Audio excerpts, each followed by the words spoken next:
Bonjour, bienvenue sur Comment fait-on, je suis heureux de vous retrouver pour une nouvelle recette. Aujourd'hui, nous allons réaliser ensemble des krapfen à la confiture d'abricot. On pourrait aussi dire des beignets à la confiture d'abricot. Vous allez voir, c'est une recette simple et délicieuse. Vous avez maintenant les ingrédients qui sont directement sur la vidéo, donc place à la recette, c'est parti. Première chose que vous devez faire, c'est la brioche. Alors, j'aurais plutôt tendance à dire que la pâte, c'est un mix entre la brioche et le pain au lait. Vous allez comprendre pourquoi. Il y a un petit peu moins de beurre que dans la brioche, il y a un petit peu moins d'œufs que dans la brioche. Et en revanche, quand on fait du pain au lait, c'est rare qu'on met des œufs, et là, il y en a un. Donc voilà, c'est un petit mix entre les deux. Donc, pour faire cette pâte, on a besoin de levure de boulanger. Alors, vous voyez la différence entre une levure chimique qui est qui est en poudre, et là, c'est de la levure de boulanger. Je pourrais la mettre comme ça parce qu'elle s'effrite très bien. Avec le mélange, avec le crochet de mon batteur, ça se mélangerait sans problème. Mais le plus efficace, et là, de cette manière, en le rajoutant au lait, en faisant fondre la levure dans le lait, on est sûr que tout est bien fondu et on ne retrouvera pas de morceaux de levure. Alors évidemment, quand vous faites ça, vous mettez la levure directement dans votre verre et après vous versez le lait. Hein, avec maintenant sur toutes les balances, on a la fameuse tare et du coup ça revient à zéro. Et vous pouvez le faire, ça évite d'en mettre un peu partout comme j'ai fait. Et vous voyez, hop, on mélange et ça se dilue très vite. Hein. Là il faut attendre une petite minute. Il suffit de mélanger, vous voyez, là c'est quasiment, tout est quasiment dilué. Voilà. Donc on va pouvoir commencer à pétrir notre pâte. Alors, je vais essayer de vous expliquer sans allumer trop le batteur, parce que ça fait du bruit, et du coup, dans mes vidéos, parfois on a tendance à avoir du mal à m'entendre. Donc je vais essayer, c'est pas toujours évident, parce que parfois, il faut que ça continue à tourner. Donc, dans un premier temps, on met la farine, le sucre et le sel. Vous avez vu, je ne les ai pas mis au même endroit. Ça permet d'une part de savoir ce qu'on a mis dans la pâte, avec nos ingrédients. Et puis surtout, ça va éviter aux ingrédients de se retrouver. Vous voyez, j'ai fait un petit trou au milieu de façon à venir mettre et ma levure avec mon lait. Comme ça ne se mélange pas tout de suite avec le sel. Ça va se mélanger, mais une fois que ça pétrit, après c'est moins grave. Mais au début, il faut éviter d'avoir un contact avec surtout le sel avec la levure. Et puis je vais rajouter également mon œuf tout de suite. Voilà. Et je vais commencer à pétrir. Le but, c'est d'avoir une pâte qui colle un petit peu, mais vraiment un tout petit peu. Donc, si jamais vous voyez c'est un petit peu trop ferme, n'hésitez pas à rajouter un petit peu de lait. Alors, ce que je n'ai pas dit, c'est évidemment au début, on pétrit en première, hein, c'est-à-dire vitesse très lente. Moi, c'est le plus lent que j'ai sur mon batteur. Ok, là, le mélange est quasiment bon. J'ai éteint pour éviter que ça fasse trop de bruit. Encore une fois, je me répète. Donc là, on va pouvoir mettre en deuxième. Enfin, en tout cas, vitesse un petit peu plus rapide. Ce sera la deuxième pour moi. J'ai préparé mon beurre à côté, je l'ai coupé en petits morceaux, comme ça il va avoir le temps de reprendre un petit peu la température ambiante pour qu'il soit un petit peu plus facile à intégrer. Juste une chose que je n'ai pas dite également, c'est que évidemment si vous n'avez pas de batteur, vous pouvez pétrir la pâte à la main. J'ai fait une vidéo de brioche où je pétris la brioche à la main, où je vous explique comment faire. Donc si j'y pense, je la mettrai en fin de vidéo. Donc là, sur le coup, il y a juste à rallumer. On met en deuxième.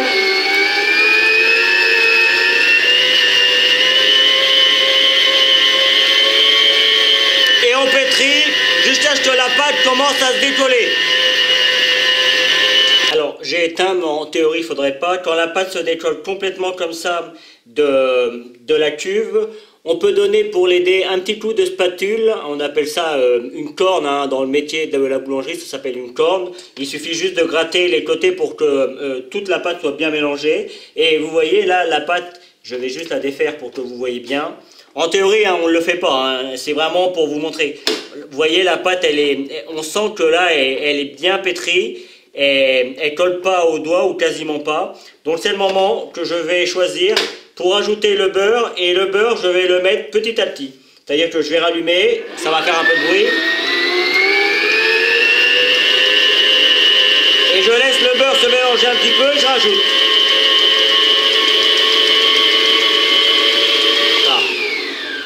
J'éteins, c'est juste pour finir.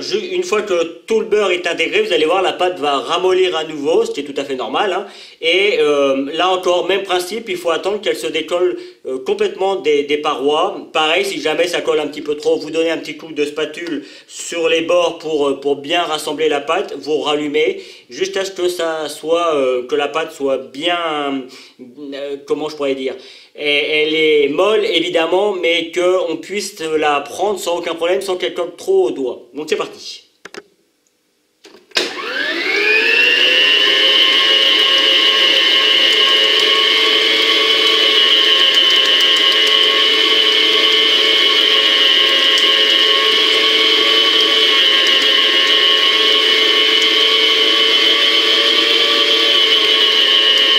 Vous voyez là, j'ai mis tout le beurre, mais comme souvent, le beurre a parfois tendance à remonter, ce qui est tout à fait normal. Hein.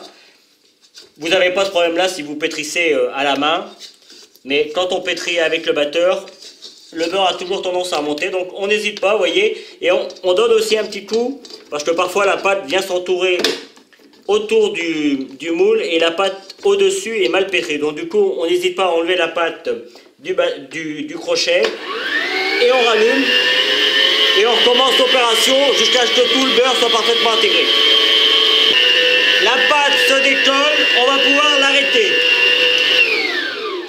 Et je ne sais pas si vous avez entendu, déjà on le voit parce que vous voyez la pâte est bien plus lisse. Et quand ça se décolle et que c'est bon à arrêter, on entend ça vient taper sur les parois du batteur, ça fait tac tac tac tac. Là vous pouvez être sûr, c'est bon, c'est pétri, on peut arrêter. Donc évidemment, dans un premier temps, on enlève le crochet.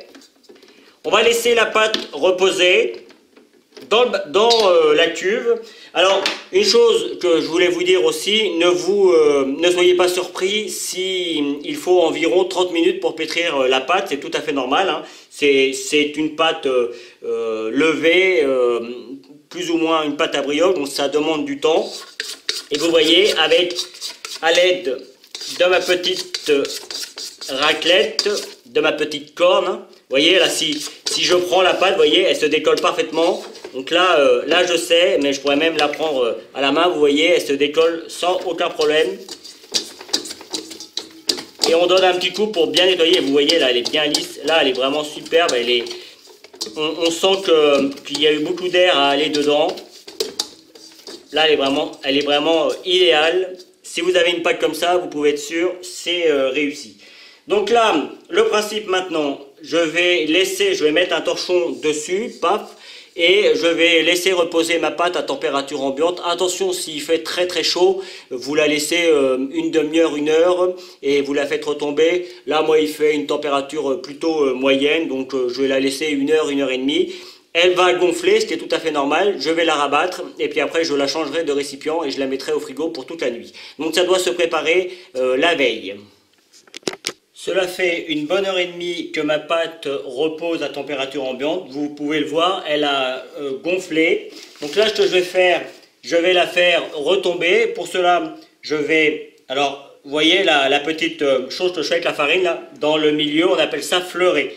C'est joli, hein? Donc, vous mettez juste de la farine pour être plus exact. Et vous voyez, on vient chercher avec les bords, avec les doigts, et on gratte un petit peu sur les bords. Et vous voyez, là, on voit des bulles. Je ne sais pas si vous la voyez, là, les bulles. Ça, c'est très bon signe. Et le but, là, ça va être de tapoter dessus pour la faire retomber. On peut même la repétrir un petit peu, si on souhaite. Vous voyez, la pâte est remplie de bulles. Là, c'est vraiment superbe. Donc là maintenant, alors moi je vais la changer de récipient parce que j'aime pas trop mettre la cuve au frigo et laisser la pâte dedans. Je trouve que c'est pas fait pour ça et puis en plus ça refroidit moins bien que dans un plat en verre comme j'ai là. Donc je vais juste fariner un petit peu mon récipient en verre. Voilà. Je reprends ma pâte qui, vous pouvez le voir, hein, elle se reprend toute seule. Elle colle absolument pas, j'ai aucun problème et pourtant c'est loin d'être ferme, hein. C'est juste qu'elle est bien pétrie. Je vais la mettre dans mon récipient Et je vais prendre un papier film, alors n'importe quel papier film, hein, on s'en moque. Hop, c'est juste pour éviter qu'il croûte en fait. Hop, je me mets bien comme ça. Voilà, et là c'est parti pour toute la nuit. Alors, j'ai dit tout à l'heure que ça devait se préparer la veille. Si vous avez l'habitude de travailler la brioche, vous pourriez la travailler maintenant. Je peux vous garantir que par habitude de la laisser toute une nuit, déjà elle va prendre un petit peu de goût au niveau de la fermentation, ça c'est une première chose, et puis surtout le beurre va reprendre, donc du coup quand on va l'étaler, c'est comme si vous alliez étaler une pâte brisée par exemple, ce sera le même principe, donc c'est beaucoup plus facile que quand c'est un petit peu, même si elle colle pas, si vous commencez à l'étaler avec le rouleau, il faut avoir un petit peu l'habitude pour que ça ne colle absolument pas. C'est pour ça que je vous conseille de la laisser toute la nuit au frigo. C'est ce que moi je fais, je le fais quasiment, même quand je fais de la brioche, je fais toujours comme ça. Et ça marche très bien. Donc là c'est parti pour une nuit au frigo. Donc on se retrouve, pour vous ce sera dans quelques secondes, pour moi ce sera demain matin. Toute une nuit a donc passé. Je voulais, avant de l'enlever de mon saladier, vous montrer comment c'est. Vous voyez, la pâte a bien gonflé. Mais elle a aussi, on voit bien toujours les petites bulles, là c'est vraiment super. Mais elle a bien durci, donc du coup on va bien pouvoir la travailler, ça va être bien plus facile. Et pour l'enlever, vous voyez, c'est pas compliqué, hein. Hop, on va chercher les petits bouts qui restent, il ne faut pas en perdre. Hop, et maintenant, on va prendre un rouleau et on va l'étaler. Alors, juste avant de l'étaler, je vais vous expliquer, je vais prendre un emporte-pièce de 10 cm de diamètre, je trouve que c'est assez grand. Évidemment, je vais mettre de la confiture à l'intérieur. On pourrait mettre de la marmelade, hein, d'ailleurs, je vous expliquerai ça tout à l'heure. Mais je ne vais pas en mettre de trop non plus. Il ne faut pas qu'il y ait trop de confiture, ce serait pas bon. Donc du coup, 10 cm pour moi, je trouve que c'est assez grand. Si vous voulez les faire plus grands, il n'y a pas de problème. Hein. Si vous avez une grande friteuse et que vous pouvez les mettre dedans, il n'y a aucun souci. Moi, je les fais à la casserole parce que j'ai pas de friteuse.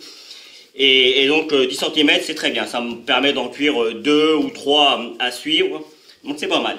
Donc là, je vais maintenant prendre ma pâte et je vais l'étaler jusqu'à avoir l'épaisseur, je dirais, il faut que ce soit un petit peu plus épais pour celle du dessus parce que on va l'étirer un petit peu pour pouvoir récupérer le morceau, enfin la partie confiture que l'on va mettre. Et comme ça fait comme ça fait une petite un petit tas, il va falloir qu'on ait un morceau un petit peu plus grand. Donc du coup, on va le faire un petit peu plus épais. Donc on fait deux parties, une partie, disons, je dirais allez, comme si vous faisiez une pâte sablée pour faire une tarte aux fraises, l'épaisseur un petit peu plus épais. Et puis l'autre partie, vous faites comme si c'était une pâte feuilletée que vous achetez dans le commerce.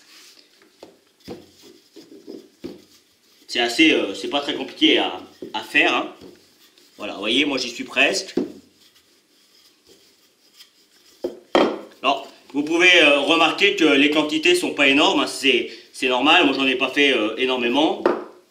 Là avec une pâte comme ça, je pense qu'on peut en faire de 6 à 8. Hop, non, c'est plutôt comme ça qu'il faut que je mette, voilà. Et une fois qu'on a fini d'étaler, on va laisser reposer la pâte 5-10 minutes de façon à ce qu'elle se détende. Une fois que la pâte a bien reposé, on va pouvoir prendre nos emporte-pièces. Alors moi sur le coup je vais les mettre de côté parce que vous allez le comprendre après. J'ai préparé des petits papiers pour les poser dessus. Mais comme je veux, en temps normal je les aurais posés directement, mais comme je veux vous montrer comment ça fonctionne et comment je fais. Voilà, ça c'est les morceaux les moins épais. Je vais en faire 4 pour commencer. Et ça c'est les morceaux un petit peu plus épais. Donc les morceaux un petit peu plus épais, on les met de côté. Hop. Après, l'épaisseur, hein, c'est toujours, j'aurais tendance à dire, c'est une question de choix. Parce que évidemment, plus vous mettez épais en pâte, et plus vous allez avoir de pâte quand vous allez les manger. quand on mange des beignets, enfin là, c'est pas vrai, enfin c'est des beignets, mais c'est pas le nom que je vais leur donner pour la vidéo. Mais sur le principe, c'est comme un peu nos beignets à nous, hein, avec une pâte un petit peu particulière, mais nous on pourrait les faire aussi. Donc voilà, pour le reste de la pâte, hop, je vais mettre ça de côté. Je verrai si j'en ferai d'autres ou si je ferai avec le reste une petite brioche, pourquoi pas. Donc, comme je vous disais, j'ai préparé une petite plaque, j'ai découpé, vous voyez, des petits carrés, enfin à peu près, hein, dans du papier sulfurisé, que j'ai fariné. De cette manière, on va poser les petits cubes dessus. Alors vous voyez, sur le coup j'en avais fait 5, 4 ça va être suffisant. Le fait de les avoir farinés, quand ils vont avoir gonflé, on va les laisser pousser hein, évidemment, quand ils vont avoir gonflé, qu'on pourra les mettre dans l'huile, il suffira juste de les retourner, de défaire le papier. J'utiliserai une petite louche percée, enfin, vous allez voir. Et de cette manière, on pourra les poser directement dans l'huile sans se brûler. Et c'est assez pratique. Voilà. Donc, j'ai préparé également un petit pinceau avec de l'eau. Et on va venir badigeonner tout autour avant de mettre la confiture ou la marmelade. Hein. C'est suivant ce que vous trouvez dans le commerce, parce que c'est pas toujours évident de trouver la marmelade, la vraie marmelade dans le commerce. Alors, en général, on utilise de la marmelade d'orange ou de la confiture d'orange. Moi, j'aime pas trop, pour être honnête, donc j'ai choisi de la confiture d'abricot. Je trouve que c'est plus léger, c'est plus doux. Mais si vous voulez mettre de la marmelade d'orange, si vous en trouvez, faites-le, vous allez voir, c'est bon aussi. Après, il faut aimer le côté un petit peu plus acide de l'orange. Voilà. Voilà, si jamais ça ne suffisait pas, on en mettra avant de refermer. Donc, je vais vous en faire 2 devant vous. Hein. Après, ça, vous allez vite comprendre, hein, c'est pas compliqué. On vient mettre de la confiture au milieu. On fait évidemment bien attention de garder les bords pour pouvoir venir poser notre disque. Vous voyez, hein, on met de la confiture, mais il ne faut pas en mettre de trop. Vous voyez là, il y en a assez. Hop. Voilà. Et ce que je vais faire, je vais reprendre mon disque. Et c'est pour ça, vous voyez, que c'est bien d'avoir quelque chose d'un petit peu plus épais, parce que du coup, on peut tirer dessus. Et on n'hésite pas à venir, vous voyez, on vient bien appuyer de façon à bien sceller l'ensemble.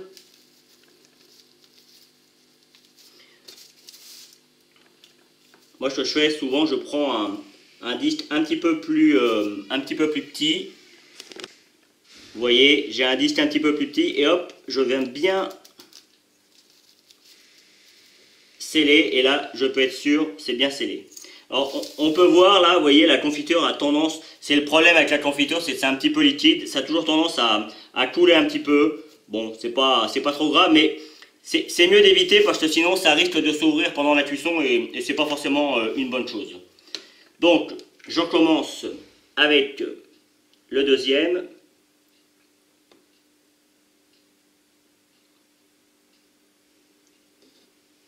Voilà, là en confiture, c'est bien. Moi, je trouve que c'est bien. Après, si vous voulez en mettre plus, encore une fois, libre à vous. C'est l'avantage avec les recettes, c'est qu'on peut toujours faire ce qu'on veut. Hop, vous voyez, je donne un petit coup comme ça. Tac. Et là, je suis sûr, c'est bien scellé. Puis de toute façon, comme il faut au moins 1 heure pour que ça pousse, je peux vous dire que ça a le temps de bien se coller. On leur donne une jolie forme hein, quand même.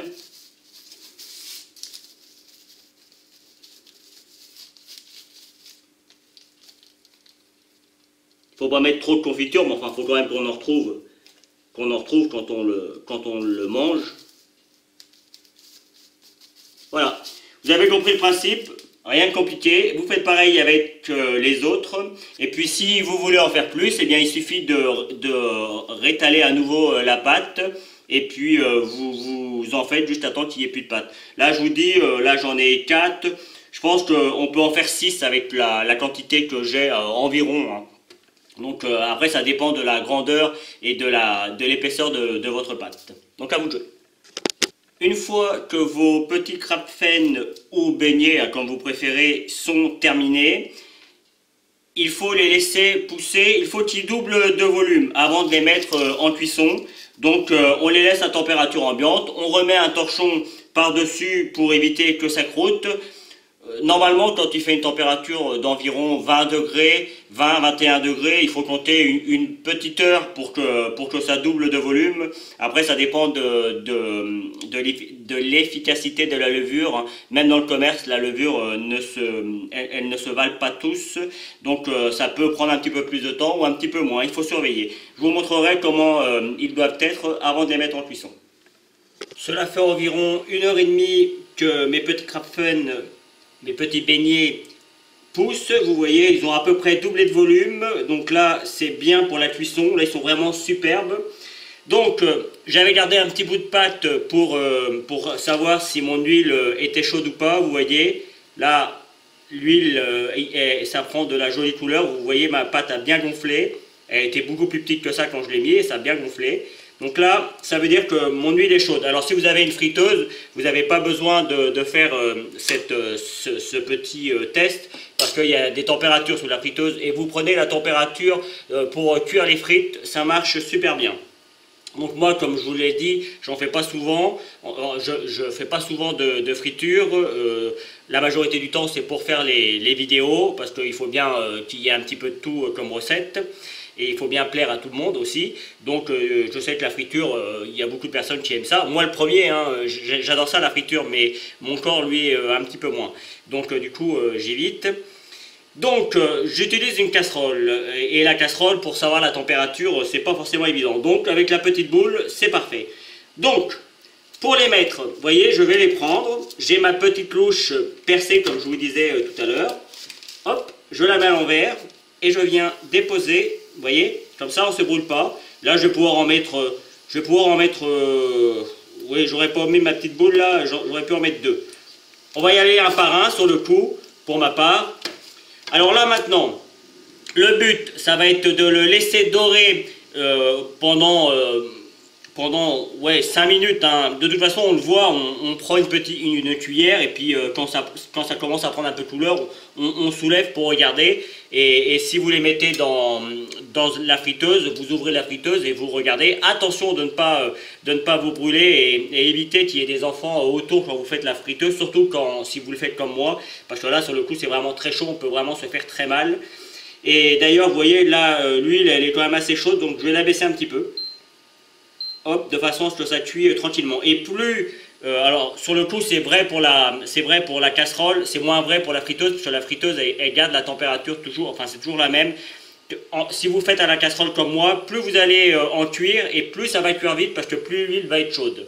Donc après à vous de vous adapter. Donc là c'est parti, vous voyez. Ça commence à gonfler, ce qui est tout à fait normal, hein, ça prend du volume. C'est pour ça qu'il ne faut pas les faire trop gros au départ, parce que, encore une fois, au final, on se retrouve avec un joli beignet, un joli krapfen. C'est dur à dire, un krapfen, alors c'est pour ça que je préfère dire beignet.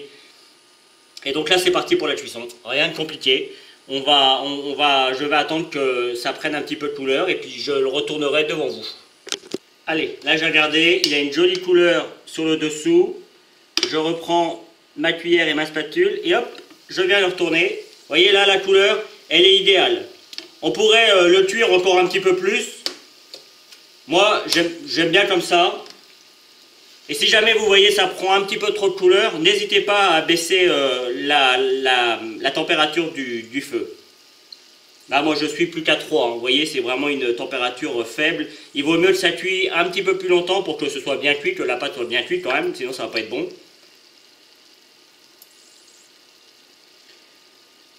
Vous préparez un petit saladier avec du sopalin pour pouvoir les mettre dedans, de façon à bien égoutter l'huile. Voilà, là on va laisser, il faut compter 3-4 minutes de chaque côté. Allez, là c'est le moment de les sortir. De toute façon, on voit quand c'est cuit parce que ça fait quasiment plus de bulles. Je vais vous montrer un exemple. J'ai encore des petits. Si je le mets, vous voyez, hop, je vais le mettre. Tac, vous voyez, ça fait beaucoup de bulles. Ça fait, on voit que ça cuit, quoi. Et quand c'est cuit, ben, on n'a quasiment plus rien. Donc c'est le moment de l'enlever. Ça, c'est des petites astuces hein, que... Oui, alors j'avais fait beaucoup de petits, il me restait un petit peu de pâte et je voulais pas faire trop de beignets. Alors, je sais pas si on voit bien avec la caméra, voilà. Et puis, il suffit juste de le mettre, voilà, dans la petite corbeille sur du sopalin pour bien l'égoutter. Et on recommence l'opération. Des fois, ça colle un petit peu si on n'a pas mis assez de farine. Mais c'est pas très grave, hein. Ça se décolle très bien. Et c'est reparti, vous voyez, là on voit bien la différence. Là on voit bien, ça cuit tout autour. Et ça cuit quand même assez vite, hein. Vous voyez, je viens de le mettre et c'est déjà bien doré. Et là je suis vraiment petite vitesse, hein. Je préfère comme ça, moi, c'est une petite cuisson lente, c'est très bien. Bon, je vais tous les cuire et je vous retrouve pour la fin de la vidéo. Voilà. On va terminer la vidéo sur cette jolie image. Alors, j'ai mis du sucre glace comme vous pouvez le constater pour finir. On le met vraiment au dernier moment parce que sinon, avec l'huile, même si on les a bien tamponnés avec le papier absorbant, il reste toujours un petit peu d'huile et le sucre glace a tendance à fondre. Donc, on le met vraiment au dernier moment. J'en ai découpé un pour que vous voyez bien qu'on voit la confiture à l'intérieur et comment c'est croustillant sur le dessus, fondant avec la confiture. Je peux vous garantir que c'est vraiment très très bon. J'espère que cette nouvelle recette vous plaira. J'ai pris comme toujours beaucoup de plaisir à la réaliser. Vous avez certainement dû voir apparaître les liens qui vont vous permettre d'aller sur Twitter, Facebook, vous avez l'habitude maintenant, n'hésitez pas. Et puis juste après, je vous donne d'autres liens et notamment d'autres recettes qui correspondront à celle-là, peut-être des beignets traditionnels, je verrai suivant mon humeur. À bientôt sur Comment fait-on ? Vous pouvez maintenant vous abonner à ma chaîne YouTube en cliquant ici. N'oubliez pas la petite cloche pour les notifications pour recevoir toutes mes vidéos. Vous pouvez aller sur mon site www.comentfaiton.com où vous retrouverez l'ensemble de mes recettes. C'est ici et je vous donne deux autres recettes, soit qui correspondent à la recette que je viens de vous donner, soit qui est utile pour la recette que je viens de vous donner. À bientôt sur Comment fait-on.